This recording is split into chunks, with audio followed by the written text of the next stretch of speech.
This is Bradford on Thursday, the 10th of April, 1902, filmed from the front of a tram. This film was made by the early filmmakers Sagar, Mitchell and James Kenyon. It's just one of hundreds of their films recently discovered in a cellar in Blackburn, Lancashire. The films were nearly lost forever. They take us to the world of the real Edwardians, in a way our generation has never seen before.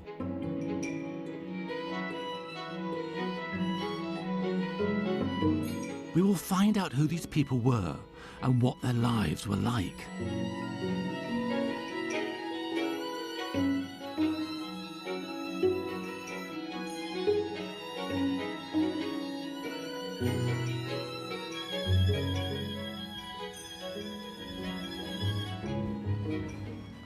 These films open a wonderful window into the lives of the men, women and children who appear in them.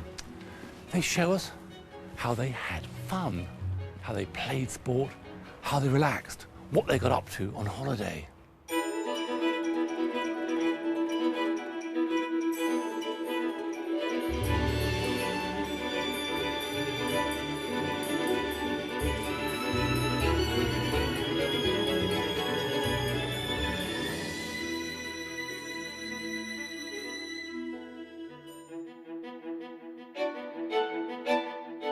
When Mitchell and Kenyon shot these films at the dawn of the 20th century, they captured the essence of the times.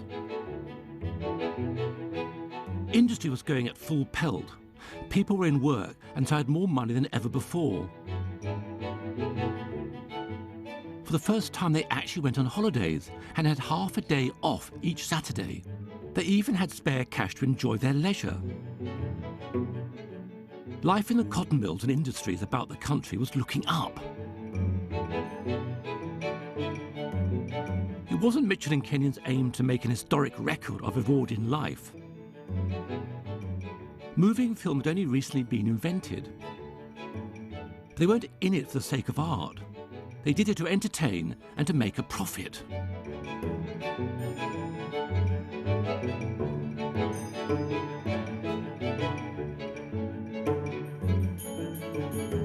The man standing by the gate in a trilby is James Kenyon, aged 51, seen here directing the crowd from a local spinning company. He'd already made a living from cabinet making and penny in the slot machines, where he was known as a quiet, retiring man. Directing the action obviously awakened his more outgoing side. Kenyon threw his lot in with the inventive young entrepreneur Sagar Mitchell, who'd been running a photograph shop with his father. Together, Mitchell and Kenyon set out to make their fortune in the risky film trade, using the advertising slogans, local films, and we take them and make them.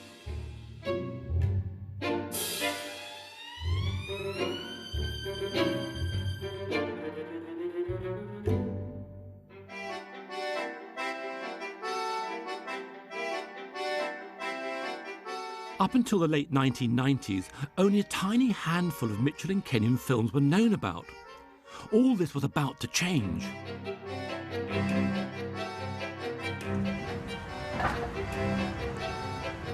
Builders were stripping out a shop when they discovered 3 metal churns in the basement full of old film. They were about to dump them in the skip. At the last moment, they handed them over to local film enthusiast Peter Worden. He realised immediately that this was a forgotten treasure of Mitchell and Kenyon films. He stored them carefully before donating the find to the nation. The British Film Institute took charge of the historic collection and painstakingly restored it. It took 3 years, but now the results are amazing. 100-year-old films with hardly a scratch. Many as clear as the day they were shot. This film shows a football match. Well, there's nothing to identify the teams, the date, the location of the game, beyond what I can glean from the image itself. The 2 teams, well, one has shirts with dark vertical stripes, whether they're blue, black is red, impossible to say. The other team has white shirts. Must be something here to inform me about what's going on. Ah, shot at goal. A save. Oh, yes. Goalie saves today. Absolutely charming. Now, oh my goodness me. Who is this huge goalie?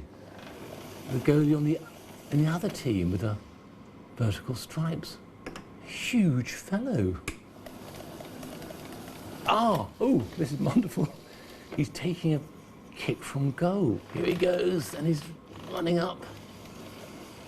Oh, he almost fell over. No, he must have been a bit of a character.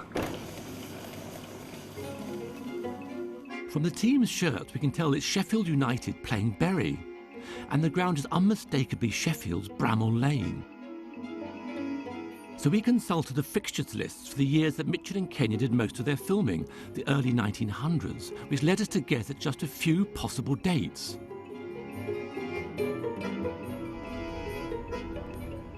We went to the British Library's newspaper collection to check up on these.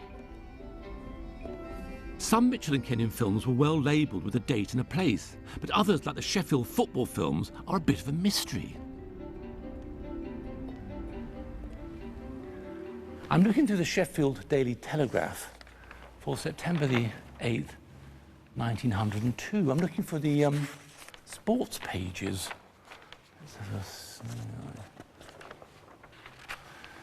Ah, here we are, football. So here is an account of that game. The League, Division 1, Sheffield United versus Bury. Cup holders win a poor game. Now, who are the cup holders? Let's look at the results. Ah, Sheffield United 1, Bury 0. So Sheffield are the cup holders who don't play very well. Now, who was that astonishing fat goalie? Here's the teams, Sheffield United. Oh, okay, here it is. In goal, a chap called Foulkes.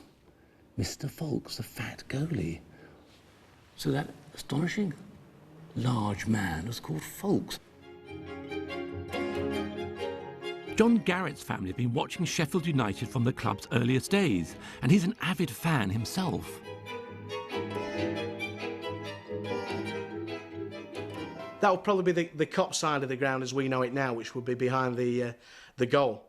My grandfather would have been sort of living in the vicinity of the ground and watching Sheffield United at this time. And it's interesting to think whether he'd be actually in the crowd here watching the game. Now that's looking at Bramall Lane as we see it now, and the houses down the side of the John Street ones. But there's some incredible players out here. Just to see them actually brought to life. I mean, these are people who, prior to this, have really just been in books for us. That's Wilkinson, I believe. That'd be Herbert Chapman just coming on the goal there. That's Needham, who's Sheffield United England's captain. That's wonderful. There's Fatty Foulke. I like the way he hutches the trousers up there. It's brilliant, that. So it covers up to the, just under the nipples there. Bang. William Henry Foulke, to give him his proper name, or Foulkes, depending on which spelling you see. Really, when he signed for Sheffield United in 1894, was 6'2", which in those days was very, very tall for a man.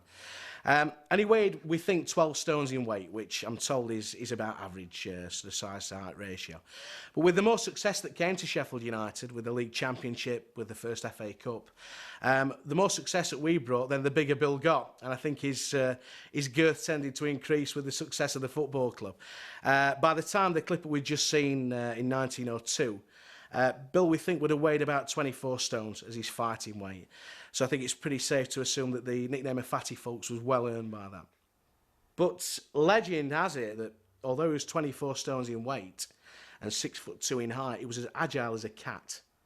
If you're a centre forward or a striker and you're coming through on goal and you're suddenly confronted with what can only be described as a mountain in a football kit, it must have been an off-putting thing. I mean, imagine standing up as a football player and trying to take a penalty against anybody built like that. His penalty record was absolutely phenomenal, but it's such an intimidating figure. Fatty Foulkes, whose bulk was such an issue, is responsible for one of the most famous football chants which is still used by fans today. The chant of who ate all the pies is levelled at players out on the pitch who the away supporters think have probably piled a few bit too much of the poundage on. Who ate all the pies? Who ate all the pies?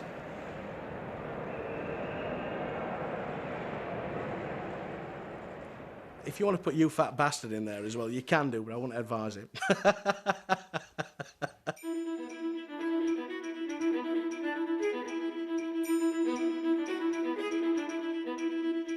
Football was a new passion for working men, even though it had been developed as an elite public school sport. By the end of the 19th century, it has swept the whole nation, particularly the industrial north.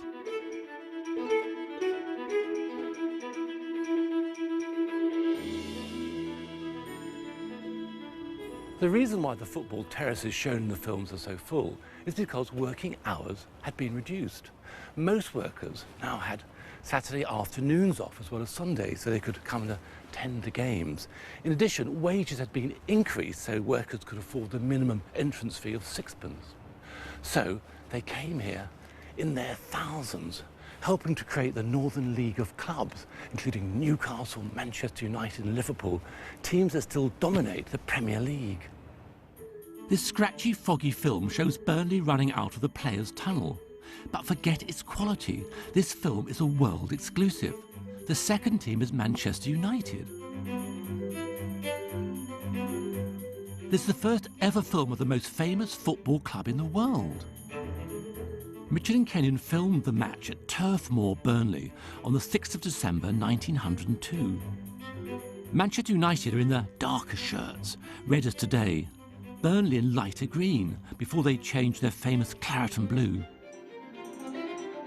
Manchester United are playing in their very first season as Man U. They had been called Newton Heath, and had almost gone bankrupt the previous year. A rich local brewer rescued the club and nearly renamed it Manchester Central before this was rejected as sounding too much like a railway station.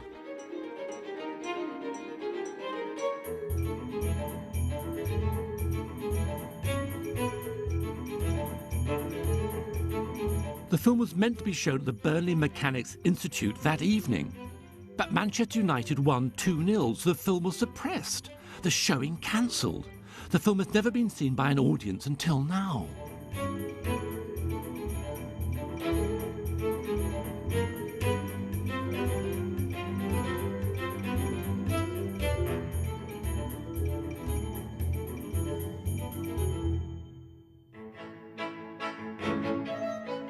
It was a time before cinema, so normally Mitchell and Kenyon's films were shown in public halls or fairground tents.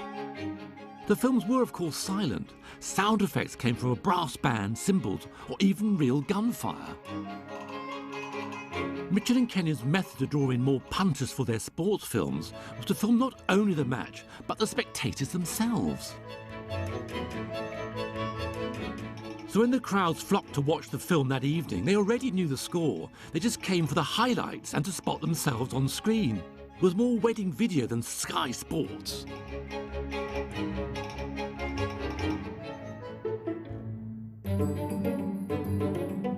The problem was that Mitchell and Kenyon often failed to capture the best action in football and rugby. This film of Hunslet versus Leeds leaves a lot to be desired. The filmmakers needed a lot of light to film, and since kickoff was sometimes as late as 3:30, it often grew too dark in the winter to film the second half. Floodlights had been invented, but weren't widespread, so this film is pretty murky. And their equipment was clumsy. Cameras and tripods were heavy and stiff, so more often than not, they simply missed the main events. The final score was 16-0 to Hunslet, but Mitchell and Kenyon missed it all.